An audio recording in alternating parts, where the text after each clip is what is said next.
Matter सारे video में आपको भेज देता हूँ, सभी आपके काम की चीज। इसलिए आपको सभी को ध्यान रखना है कि जो भी मैटर आपको भेजा जाए आप उसको पढ़ें और अपनी उत्तर पुस्तिका में उसको जरूर करें। तो आज हम पढ़ रहे हैं भारतीय गायिकाओं में बेजोड़ लता मंगेशकर, उसका दूसरा हिस्सा। तो ध्यान से देखेंगे, सुनेंगे और समझेंगे। हमने इसे आधे से अधिक पढ़ लिया था यहाँ तक। ठीक है, याद है ना आप लोगों को, हमने यहाँ तक पढ़ लिया था रंजकता का संबंध रसिक को आनंद करने की सामर्थ्य से है। बस फर्क क्या है कि शास्त्रीय संगीत में जहां यह 3 से 3.5 घंटे में आनंद मिलता है या रंजकता मिलती है, वही फिल्मी संगीत में, चित्रपट संगीत में ये 3 मिनट से 3.5 मिनट या अधिकतम 5 मिनट में आपको वह आनंद प्राप्त हो जाता है। तो दोनों में ही यह रसिक को आनंद करने का सामर्थ्य है। चाहे वह शास्त्रीय संगीत हो, जिसके ये वाद्य यंत्र देखिए यहाँ पर, आप देखिए पुराने वाद्य यंत्र हैं, ये सारे यहाँ दिए गए हैं। ये शास्त्रीय संगीत में प्रयोग होते हैं, ऐसा नहीं कि फिल्मी संगीत में इनका प्रयोग नहीं होता, फिल्मी संगीत में भी इनका प्रयोग होता है। पर यह है कि उनमें और ज्यादा जो वाद्य यंत्र हैं उनका प्रयोग होता है। बहुत सारे आजकल जो दूसरे देशों के भी बहुत सारे वाद्य यंत्र हैं उनका भी प्रयोग होने लग गया है। सितार, गिटार, सैक्सोफोन और भी बहुत सारे, ड्रम हैं, दुनिया भर की चीजें हैं जो आप लोग बेहतर जानते हैं। ये तो बहुत पुराने हैं जिनका प्रयोग शास्त्रीय संगीत में ही किया जाता है। तो हम आगे पढ़ते कि लता का स्थान अव्वल दर्जे के खानदानी गायक के समान है। खानदानी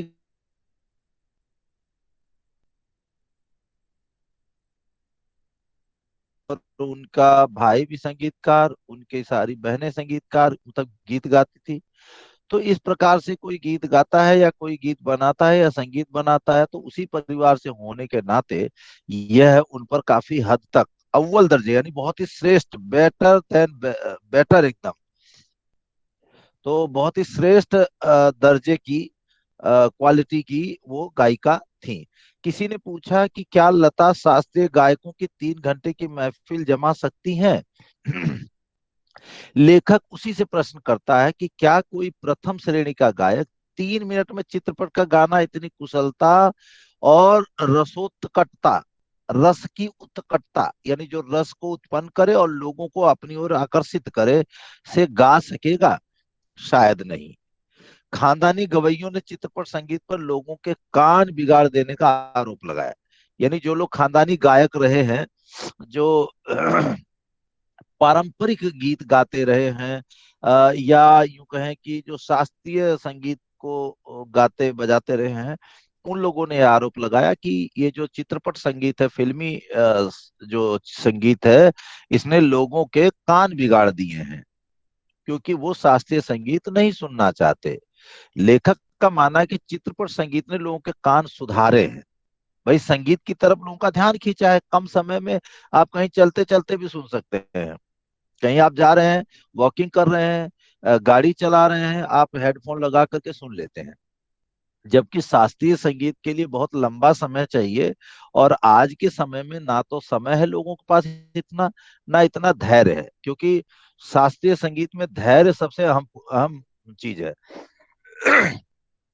अगर धैर्य रख पाए तो वो सुन पाएंगे, अन्यथा बिना धैर्य के आप शास्त्रीय संगीत को नहीं सुन सकते।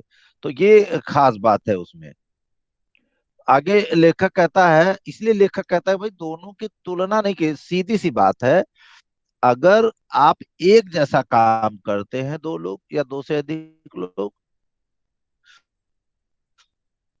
तो उनमें तुलना की जा सकती, आपस में मिलाकर के आप तुलनात्मक अध्ययन नहीं कर सकते।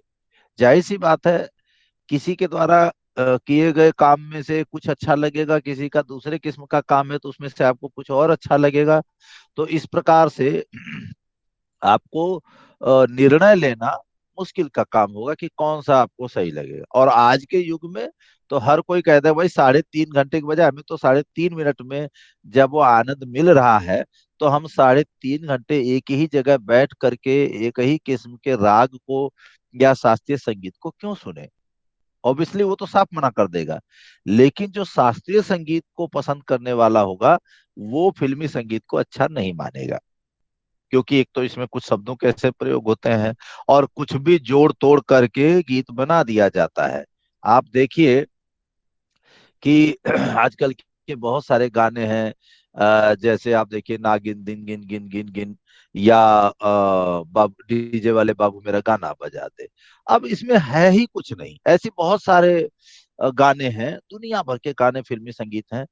बस क्या है, वो हमें मनोरंजन देते हैं, अर्थ नहीं देते कोई भी। उनके अर्थ से कोई लेना देना नहीं, भावार्थ से कोई लेना देना नहीं, वो हमें मनोरंजन देते हैं।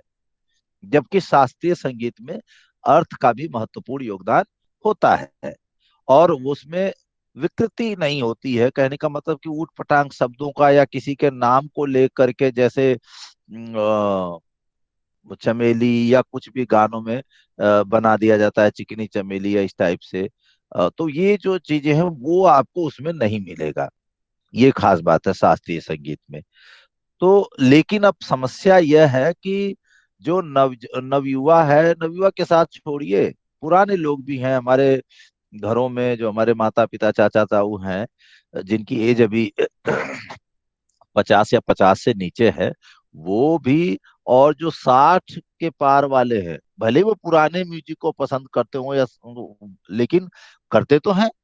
है तो वो म्यूजिक, वो फिल्मी संगीत ही है, लेकिन वो उसको पसंद करते हैं। तो ये अलग बात है, दोनों का आपस में तुलनात्मक अध्ययन नहीं किया जा सकता। इसलिए दोनों में से किसी को किसी के बदले श्रेष्ठ कहना गलत बात है, ऐसा लेखक का मानना है। और सत्य भी है। लेखक कहता है कि हमारे शास्त्रीय गायक आत्मसंतुष्ट वृत्ति के हैं। वे कर्म कांड को आवश्यकता से अधिक महत्व देते हैं। आपने अपने यहाँ विद्यालय में देखा होगा, पंडित विश्वजीत राय आए थे, जिन्होंने यहाँ पर अपना म्यूजिक सिस्टम बजाया था, अ, सितार वादन किया और इस तरीके से। तो वो कितना समय लगा, हालांकि हम सबको बहुत आनंद आया, नो डाउट। लेकिन वहां क्या है कि खास बात यह है कि ये जितने भी शास्त्रीय गायक रहे, आत्मसंतुष्ट वृत्ति के, वृत्ति यानी आदत, वृत्ति माने धन भी होता है, लेकिन यहाँ आदत के लिए है। तो आत्मसंतुष्ट वृत्ति के, यानी इन लोगों ने मान लिया कि जो राग हम लोगों ने, जिन रागों की खोज की है, जिन म्यूजिक सिस्टम की खोज की है, ये उपयुक्त है, पूर्ण है और जरूरत नहीं है, और हम जो गा रहे हैं, जो बजा रहे हैं, वो सर्वश्रेष्ठ है। उन लोगों ने उसमें कुछ नयापन करने की कोशिश नहीं की। और यही वजह है कि धीरे धीरे शास्त्रीय गायन से, शास्त्रीय संगीत से लोगों का ध्यान हटता गया। हालांकि संगीतकार के लिए शास्त्रीय गायन की जानकारी होना महत्वपूर्ण है, जरूरी है। तो इसलिए शास्त्रीय संगीत को इसके साथ में और चित्रपट संगीत के साथ में तुलनात्मक अध्ययन ठीक नहीं है। दूसरा, वे लोग कर्म कांडों को आवश्यकता से अधिक महत्व देते हैं, बहुत देरी तक राग अलापते रहेंगे, तबला, नगाड़ा और सितार, गिटार, वीणा जो भी है जिसको वो भी बजा रहे हैं, उसमें बहुत समय तक उसको तैयार करने में उनको लगता है, उसके पूजा करने वगैरह वगैरह। तो ये जो चीजें हैं, ये कहीं ना कहीं कर्म कांडों को अधिक महत्व दे रहे हैं। जबकि चित्रपट संगीत लोगों को अभिजात अभिजात संगीत से परिचित करवा रहा है। क्योंकि ये संगीत पहले अभिजात वर्ग में ही सुनने को मिलता था। अभिजात वर्ग समझते हैं आप लोग, हैं बच्चों? अभिजात वर्ग समझते हैं नो सर। नो बेटा? सर। उच्च वर्ग मतलब धन संपत्ति से जो थे, जैसे राजा महाराजा, सामंत, बड़े लोग, पैसे वाले लोग, इनको अभिजात वर्ग कहा जाता था। अब शास्त्रीय संगीत तो दरबारी दरबार में होता था इस शुरुआत में, आप देखें। और आज भी जहाँ शास्त्रीय संगीत होता है, वहां पर बहुत मतलब जो महंगे हॉल्स हैं, वहां पर इसके टिकट बुकिंग होती है। महंगी टिकट्स होती हैं। तो ज्यादातर ऑफिसर्स लोग होते हैं, पैसे वाले लोग होते हैं, वही वहां जाते हैं। आमतौर पर आम आदमी नहीं जा पाता, उसको सुनने को नहीं मिलता है। यहाँ तक कि इनकी सीडीज और कैसेट्स जो मिलते हैं ना, आजकल डीवीडी है, तो ये भी अगर आपको मिलेगा तो ये बहुत महंगा मिलेगा। या आप स्पॉटिफाई या जियो म्यूजिक या दूसरे जितने भी म्यूजिक के ये ऐप हैं, इन पर भी आपको सुनने के लिए बहुत महंगा चार्ज देना पड़ेगा। तो ये इसलिए इसको अभिजात वर्ग आज तो फिर भी हमारी पहुंच में आ गया है, मोबाइल ऐपों के माध्यम से इसको सुन सकते हैं। लेकिन वास्तविकता यह है कि यह महंगा खर्च है, जिसकी वजह से आम आदमी इसको नहीं सुन पाता था। लेकिन फिल्मी संगीत भाई आज हमारे जो पीवीआर हो गए हैं, ये मल्टीप्लेक्स हो गए हैं, तो थोड़ा महंगा टिकट है, फिर भी उनसे सस्ता है। लेकिन पहले जो है ये इतना महंगा नहीं था, टिकट 10-20 रुपए 50 रुपए के टिकट हुआ करती थी, तो आम आदमी मजदूर भी जाकर के सिनेमा हॉल में फिल्म देख लेता था। और उसका पूरा आनंद म्यूजिक के साथ साथ वो पूरी स्टोरी का आनंद ले लेता था 3 घंटे में, जितने में वो शास्त्रीय संगीत का आनंद लेगा।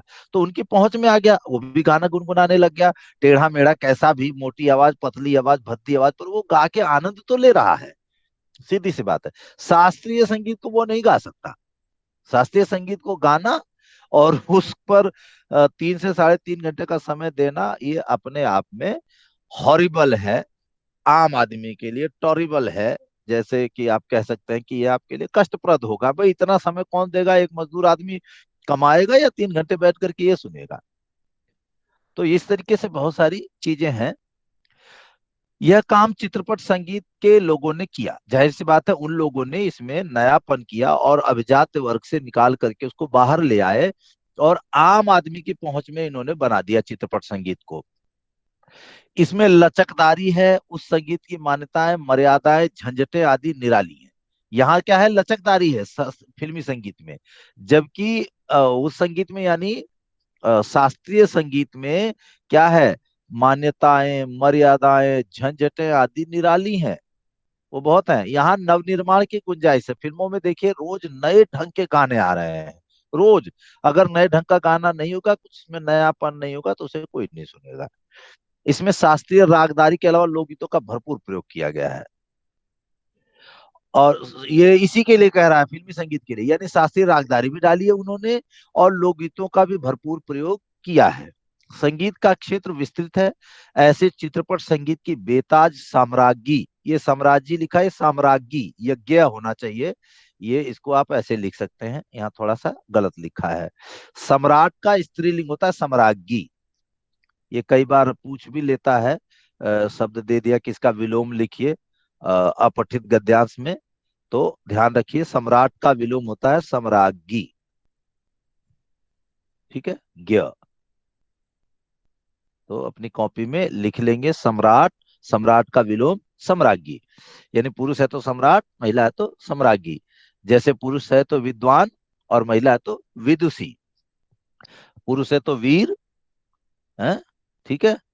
तो उसकी लोकप्रियता अन्य पार्श्व गायकों से अधिक है। अब अन्य पार्श्व गायक यानी प्लेबैक सिंगर, ठीक है बेटा, इंग्लिश में से बोलते हैं प्लेबैक सिंगर, जो पर्दे के पीछे से गाता है। ये इसलिए नाम पड़ा है क्योंकि हमें तो हीरो या हीरोइन दिखाई देते हैं गाते हुए, हमें गायक या गायिका गाते हुए दिखाई नहीं देते। इसलिए इनको पार्श्व गायक या पार्श्व गायिका कहा जाता है, क्योंकि ये लोग पर्दे के पीछे से गाते हैं। गानों की रिकॉर्डिंग पहले हो जाती है, बाद में उसको फिल्म के हिसाब से सेट कर दिया जाता है और हीरो हीरोइन पर फिल्मा दिया जाता है। वो लोग केवल होठ डुलाते हैं, लिपसिंग कहते हैं, लिपसिंग करते हैं, और गाना ये गा चुके होते हैं, गायक या गायिका। तो जितने भी पार्श्व गायक हैं उनमें इसको इनको श्रेष्ठ माना जाता है, बेताज सम्राज्ञी है। उसके गानों से लोग पागल हो उठते हैं और आधी शताब्दी तक लोगों के मन पर उसका प्रभुत्व रहा। यह एक चमत्कार है जो आंखों के सामने है। आज भी जाहिर सी बात है, भले ही आज आप नेहा कक्कड़, तुलसी कुमार, दिव्या कुमार खोसला और दुनिया भर की कविता कृष्णमूर्ति या अलका याग्निक को सुन रहे हो, सुनिधि चौहान को, श्रेया घोषाल को सुन रहे हो, लेकिन उसके बावजूद भी लता का गाना आते ही वो अपनी ओर खींचने लगता है, अपनी ओर आकर्षित करता है। यह इसमें खास बात है। तो मुझे लगता है कि आपको समझ में आ गया होगा अच्छे से। ठीक है बेटा, समझ में आ गया है? Hello. Yes sir. Yes sir. Yes sir. Yes तो सर। आप, ठीक, बस बस ठीक है, बस अब अपने माइक ऑफ कर लीजिए। तो यहाँ तक ये हमारे पाठ का सारांश था। और इस ताई है, बीच बीच में कुछ पॉइंट हैं, और किताब में शब्दार्थ दिए गए हैं, उन शब्दार्थों को आपको कर लेना है। और यहाँ पर फिर हम इसके प्रश्नों पर चर्चा करेंगे और उसके उत्तरों पर। तो देखिए, यहाँ पहला प्रश्न है, लेखक ने पाठ में गानपन का उल्लेख किया है। पाठ के संदर्भ में स्पष्ट करते हुए बताएं कि आपके विचार में इसे प्राप्त करने के लिए किस प्रकार, हाँ, एक मिनट, इसी प्रकार किस प्रकार के अभ्यास की आवश्यकता है। तो यह है प्रश्न। तो देखिए उत्तर क्या है कि लेखक ने इस पाठ में गानपन का उल्लेख किया है। गानपन का अर्थ है गाने से मिलने वाली मिठास और मस्ती। यह मिठास श्रोता को आनंदित कर देती है। जिस प्रकार मनुष्य कहलाने के लिए मनुष्यता के गुणधर्म का होना जरूरी है। देखिए बेटा, ये बहुत ही महत्वपूर्ण बात कर दी गई है, क्योंकि आज के समय में आप ये देखते हैं कि बहुत बार ये चीज देखने को मिल जाती है कि किसी को भी किसी वजह से, छोटी छोटी गलतियों की वजह से लोग मिल करके मार देते हैं, ट्रोल करने लग जाते हैं। तो ये क्या है कि मनुष्यता का गुणधर्म लोगों में धीरे धीरे कहीं ना कहीं खत्म हो रहा है। कुछ लोगों में, सब में नहीं। उतावलापन ज्यादा है, आक्रोश ज्यादा हो गया है लोगों में, और वह भी बिला वजह, राजनीतिक पार्टियों की वजह से आपस में लड़ बैठते हैं। तो ये जो चीजें हैं बहुत ही गलत हैं।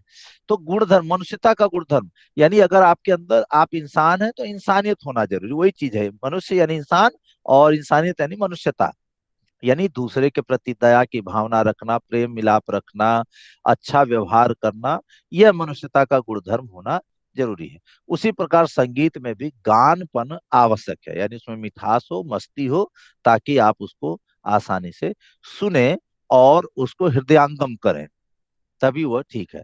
लता मंगेशकर के गायन में यही गानपन है जो 100% है, और यही उनकी लोकप्रियता का आधार है। क्योंकि देखिए, आप किसी भौंडी आवाज वाले, भद्दी आवाज वाले व्यक्ति को, गायक या गायिका को तो नहीं पसंद करेंगे।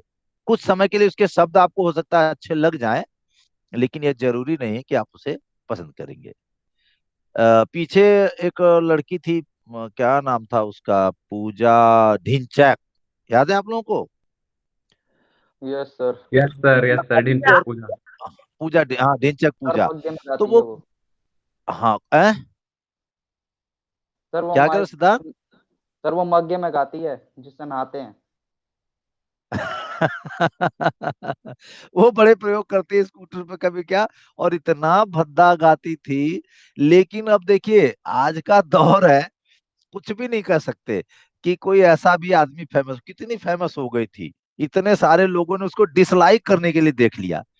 आप सोचिए कि हमारे इधर भोजपुरी में कहावत है कि बनल रही बेइज्जत तो का करी इज्जत, है। तो अगर आप बेइज्जत बने रहेंगे तो इज्जत क्या कर लेगी? क्योंकि बेइज्जती में भी इज्जत छुपी हुई है, बे हटा दीजिए तो इज्जत बच जाएगी। सर लेकिन सर तो रोस्ट ये वालों की भी बहुत इज्जत हुई थी उसमें। किसकी? सर जिसने उनको रोस्ट किया था ढिंचैक पूजा को। हाँ, वो बात अलग है। तो देखो, कुछ ही दिन तो फेमस रही ना, मेरे कहने का मतलब कि यहाँ जो बात हो रही है इसके आधार पर मैं बता रहा हूँ कि वो फेमस तो हो गई, उसको बहुत सारी जगह पे बुलाया भी गया, रोस्ट वाले में और इसमें उसमें कई जगहों पर। लेकिन क्या अब उसे कोई याद रखेगा? लंबे समय तक लोग भूल जाएंगे। नो अब सर। उसकी कोई चर्चा नहीं करता। क्यों? क्योंकि वो एक कुछ समय के लिए, आप वो भी उसका मजाक बनाने के लिए ही उसको याद किया गया, चाहे बिग बॉस हो, चाहे उसमें हो, जितनी जगह पर भी उसको बुलाया गया, खतरा खतरा इत्यादि में, तो वो सब उसका मजाक उड़ाने के लिए बनाया गया, और उसके बाद खत्म। अब जिंदगी में उसको कोई नहीं सुनेगा। जैसे ही उसका नाम आएगा तो लोग छोड़ देंगे ना, अच्छा ये तो वो ढिंचैक पूजा है। तो कहने का तात्पर्य यह है कि लोकप्रियता का आधार होता है। उसकी लोकप्रियता का आधार वही थी, बेइज्जती वाली बात। लेकिन सदैव आप उसको याद नहीं रखते। तो गानपन की विशेषता को प्राप्त करने के लिए नादमय उच्चार करके गाने के कठिन व नियमित अभ्यास की आवश्यकता होती है। संगीत में आप तभी श्रेष्ठ हो सकते हैं जब आपका राग सुरीला हो, आपके गाने का अंदाज अच्छा हो, और आप निरंतर अभ्यास करके अपने गले को, अपने आवाज को बरकरार रखें। आप देखिए पुराने जितने गायक रहे हैं, मोहम्मद रफी, मुकेश, किशोर दा, और भी ऐसे बहुत सारे नाम हो सकते हैं, एसपी बाल सुब्रमण्यम जो अभी गुजर गए हैं, ऐसे ढेर सारे गायक हैं पुराने, जिनमें श्रेष्ठ गायकों में अगर कहे तो फिर उसमें नाम आ जाता है मोहम्मद रफी, किशोर दा का। तो ये जो क्यों, क्योंकि उनकी गायकी और उसमें हमेशा एक नयापन होता था, और वो नयापन आपको आकर्षित करता था। तो ये चीजें बहुत जरूरी है। अगला प्रश्न है, लेखक ने लता की गायकी की किन विशेषताओं को उजागर किया? आपको लता की गायकी में कौन सी विशेषताएं नजर आती हैं, उदाहरण सहित? देखिए अक्सर ये प्रश्न जो है 5 नंबर का आ जाता है बेटा, तो इसलिए ध्यान रखें। तो यहाँ पर इसको जैसे दिया गया है, पहला इसमें कि लता की गायकी बेजोड़ है, इसमें जादू है, श्रोताओं को मंत्रमुग्ध कर देता है। लेखक ने लता जी की गायन की विशेषताओं की निम्नलिखित पाठकों को ध्यान आकर्षित किया निम्नलिखित बातों पर, कि गानपन व सुरीलापन, यहाँ इसके साथ लिखा हुआ है कि वह मिठास जो श्रोता को मस्त कर देती है। स्वरों की निर्मलता, लता के गायन की एक मुख्य विशेषता उनके गायन की निर्मलता है, यानी पवित्रता, स्वच्छता जिसे आप कह सकते हैं। नाद में उच्चार, गीत में किन्हीं दो शब्दों का अंतर स्वरों के आलाप द्वारा सुंदर रीति से गाया जाता है, यानी जो बीच में जो गैप है, उसमें जो एक खिंचाव आता है, जब धीरे धीरे वह ऊपर की तरफ बढ़ता है, एक तो तब तुरंत ही ऊंची आवाज हो जाती है। नहीं, यहाँ नाद में उच्चार का जैसा मैंने आपको उदाहरण दिया था नाद बना करके, कि उसमें अगर आप आवाज डालें तो धीरे धीरे वो आवाज आपको अलग ढंग से सुनाई देती, गूंजती हुई सी। तो ऐसे ही जब एक स्वर के बाद दूसरा स्वर लिया जाता तो बीच में जो आलाप है बड़े धीरे स्वर में और बहुत मधुर स्वर में आगे की तरफ बढ़ता है, और जिसमें दोनों शब्द विलीन होते हैं और एक दूसरे में मिल जाते हैं, तो इसे नाद में उच्चार कहते हैं। उच्चारण की आप एक एक बात और ध्यान रखिए कि ये जो 5 बातें दी गई हैं, इन पर ये अलग अलग भी पूछ लेता है, तो इनका सीधा सीधा मतलब आप इसे कह सकते हैं कि ये 5 प्रश्न यहाँ पर बन रहे हैं, पांचों का अलग अलग उत्तर, या 5 नंबर का एक प्रश्न। उच्चारण की शुद्धता, देखिए उच्चारण शुद्ध होना चाहिए, अगर आपने उच्चारण अच्छा नहीं किया है तो आपका गीत जो है वो गड़बड़ हो जाएगा, गलत हो जाएगा। तो लता के गानों में उच्चारण की शुद्धता पाई जाती है। कोमलता व श्रृंगार की अभिव्यक्ति, ये अभिव्यक्ति होना चाहिए, आधा ब है यहाँ पर थोड़ा सा, और इस वाले में ये नीचे जो है ये नहीं होना चाहिए, इसको हम अगर मिटा दें तो ये नहीं होना चाहिए यहाँ पर। तो श्रृंगार की अभिव्यक्ति, स्वर में कोमलता होने के कारण उन्होंने श्रृंगार परक गीत ऐसी मधुरता से गाए हैं कि वे श्रोता के हृदय को, ये हृदय में भी ये थोड़ा सा गलत है यहाँ पर, ये ऐसे हो जाएगा, हृदय को मुग्ध कर देते हैं। तो ये खास बात रही है, और ये आप 5 नंबर का प्रश्न है, आप इसको मान के चलिए और याद रखिए, और इसमें 5 प्रश्न भी हैं, तो इस तरीके से इनको याद रखें। लता ने करुण रस के गानों के साथ न्याय नहीं किया, जबकि श्रृंगार परक गाने में बड़ी उत्कटता से गाती हैं। इस कथन से आप कहाँ तक सहमत हैं? देखिए कुमार गंधर्व के हिसाब से, और आप समझ सकते हैं, सुनते ही हैं, कि एक संगीतज्ञ होने के कारण शायद कुमार गंधर्व सही भी हो सकते हैं, परंतु मैं उनकी इस बात से सहमत नहीं, क्योंकि ये आपसे पूछा गया है। तो आपने अगर उनके गाने सुने हैं तो उसके आधार पर आप उनका अध्ययन कर सकते हैं। जैसे ऐ मेरे वतन के लोगों, ये बहुत ही भावपूर्णता और करुणता से गाया गया है। आपको बता दें कि 1947 में पहले प्रधानमंत्री जवाहरलाल नेहरू यहाँ दिया हुआ है कि आंखों में पानी आ गया था जब ये लाल किले पर उनको गाने के लिए बुलाया गया था, तब उनकी उम्र भी मात्र 8 या 10 साल थी।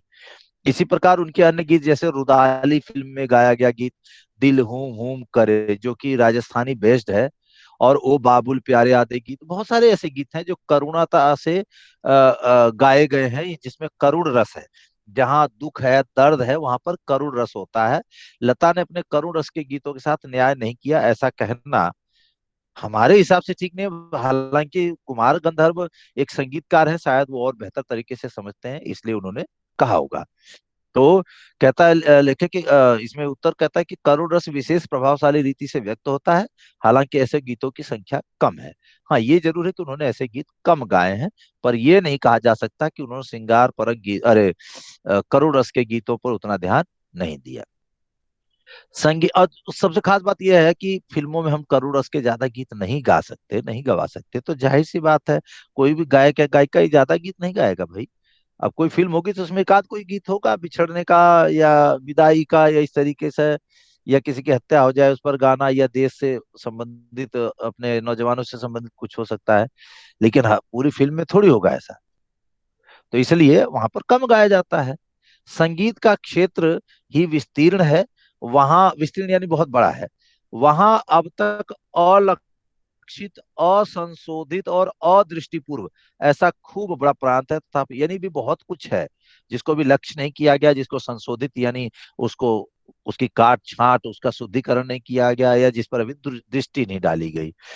तो तथापि बड़े जोश से इसकी खोज और उपयोग चित्रपट के लोग करते चले, और यही वजह है कि आज वो खोज करते हैं, और खोज तात्पर्य है कि अलग अलग जगहों पर जाते हैं जब ये फिल्मी लोग, संगीतकार, गीतकार, तो ये वहां की लोकेलिटी के हिसाब से गीतों को अपने गीतों में शामिल कर लेते हैं, उनको अलग ढंग से। जैसे आपको याद होगा गोविंदा की फिल्म का एक गाना, अखियों से गोली मारे सैया हमार, ठीक है, लेकिन वास्तविक तौर पर ये भोजपुरी गाना है, जो मुन्ना सिंह एक गायक थे उनके द्वारा बहुत फेमस हुए थे, कि जब से सिपाही से भई न हवलदार हो, नथुनिया पे गोली मारे सैया हमार। अब देखो, इसको फिल्मी संगीतकारों ने इसी गीत को दूसरे ढंग से जोड़ दिया। यहाँ क्या, आंखियों से गोली मारे, गोविंदा और रवीना टंडन है शायद, जबकि ये भोजपुरी में क्या है, कि जब से सिपाही से भईने हवलदार हो, नथुनिया, ये नाक के बीचों में पहनी जाती है एक झूलने वाली झुलनी, नथुनी, तो नथुनिया पे गोली मारे सैया हमार हो। तो ये जो चीजें हैं, ये नया प्रयोग है, कि वहां के गीत से पंक्तियों को उठा करके, बल्कि वो पंक्तियां ही बदल दी गई लेकिन भाव वही रखे गए हैं, और इस प्रकार से एक नयापन आ गया उसमें, और फेमस हो गया वह गीत। ऐसे ढेर सारे गाने हैं, चाहे वो होरी खेरे, रघुवीरा अवध में, ये भी भोजपुरी संगीत है जो अवधी या भोजपुरी में गाया जाता है, उसको अमिताभ की फिल्मों में फिल्माया गया है। या हमारे जो कवियत्री हैं मीरा, उनका गीत पग घुंघरू बांध मीरा नाची थी, वो भी अमिताभ बच्चन की एक फिल्म में वो गाना, उसको गाने में उसको प्रयोग किया गया है। या आजकल भी देखिए उसी का प्रयोग किया, ऐसी झूम के नाची आज की घुंघरू टूट गए, ये वही से मीरा से ही लिया गया है। तो ये खास बात है इसमें। तो इसीलिए शास्त्रीय संगीत की बजाय चित्रपट संगीत में ज्यादा नयापन आ रहा है, नई नई खोजें, और आजकल देखिए उसमें रैप और दुनिया भर की चीजें मिक्स कर दी गई हैं, और वो कुछ अलग कर दिया गया है। संगीत में अपार संभावना छिपी हुई है, यह आप देख सकते हैं यहाँ पर इस प्रश्न को। यह क्षेत्र बहुत ही व्यापक विस्तृत है, इसमें बहुत से राग, धुनें, ताल, यंत्र और स्वर अनछुए रह गए हैं, बहुत से सुधार होने अभी शेष हैं। और आपको बता दूं कि सौ सौ वाद्य यंत्र बजते हैं कई बार एक ही गाने को शूट करने के लिए। वर्तमान फिल्मी संगीत को देखें तो हमें पता चलता है कि रोज नई धुनें, नए प्रयोग और नए स्वर सुनने को मिल रहे हैं। आज शास्त्रीय संगीत के साथ लोकगीतों, प्रांतीय गीत, पाश्चात्य गीतों को बड़े पैमाने पर देखिए। प्रांतीय गीत वही, जैसा कि अभी मैंने बताया, जैसे निबुड़ा निबुड़ा है, पधारो मारे देश, ये सब क्या राजस्थानी टच के हैं। हरियाणवी टच के गाने, क्या है वो अभी, उसमें दंगल फिल्म का गाना, कि बापू सेहत के लिए तू तो हानिकारक है, हरियाणवी टच दे दिया। तो ऐसी बहुत सारी चीजें हैं जिनके तालमेल से फिल्मी संगीत में नित नए प्रयोग हो रहे हैं, और वो लोगों को पसंद भी आ रहे हैं, और हर आदमी उसको गाना चाहता है। ने लोगों को काम बिगाड़ दी, अक्सर ये आरोप लगाया जाता है, जबकि कुमार गंधर्व यहाँ पहले ही कह चुके हैं कि ये उचित नहीं है, ये बात गलत है। तो कहते हैं कि कुमार गंधर्व इस आरोप से सहमत नहीं है कि चित्रपट संगीत ने लोगों के कान बिगाड़ दिए हैं। रुके रहना अभी। उनके अनुसार चित्रपट संगीत से संगीत में सुधार आया है, इसके कारण ही लोगों को इसके सुरीलेपन की समझ हो रही है। तो ये बहुत सारी बातें हैं जो यहाँ पर आप कह सकते हैं कान फोड़ू शोर से भरा और तनाव पैदा करने वाला बन गया है। ये थोड़ी बहुत कमियां हैं, कि डीजे लग जाता और बड़े तेज आवाज में गाने चल रहे, बेतुकी अश्लील अजीब सी तुकबंदी भी होती है, ये भी सही है, कहीं गलत नहीं है। कि मेरी छतरी के नीचे आ जा, क्यों भीगे कमला खड़ी खड़ी है, ऐसी बहुत सारी बातें हैं। मैं कैसे आऊं चाय, पता नहीं क्या क्या गाने लोग बना देते हैं, हालांकि वो कुछ दिनों तक चलते भी हैं, पर उतने अच्छे भी नहीं होते। शास्त्रीय चित्रपट दोनों तरह के संगीतों के महत्व का आधार क्या होना चाहिए? कुमार गंधर्व की इस बात में क्या राय है? स्वयं आप सोच सकते हैं। तो कुमार गंधर्व के अनुसार शास्त्रीय व चित्रपट दोनों तरह के संगीतों के महत्व का आधार रंजकता होना चाहिए। इस बात का महत्व होना चाहिए कि रसिक को आनंद मिले। सामर्थ्य किस गाने में कितनी है, इस गाने में रंजकता नहीं है तो वह बिल्कुल नीरस हो जाएगा। दोनों में ही ये जरूरी है। मैं भी लेखक के मत से पूरी तरह सहमत हूं कि एक अच्छे संगीत में मधुरता, गानपन का जुड़ाव जरूरी है। तभी जाकर के वह लोगों को अपनी ओर आकर्षित करेगा और लोगों को उसमें सुनने में रुचि होगी। तो यह लेखक द्वारा यह बात सही कही गई है। और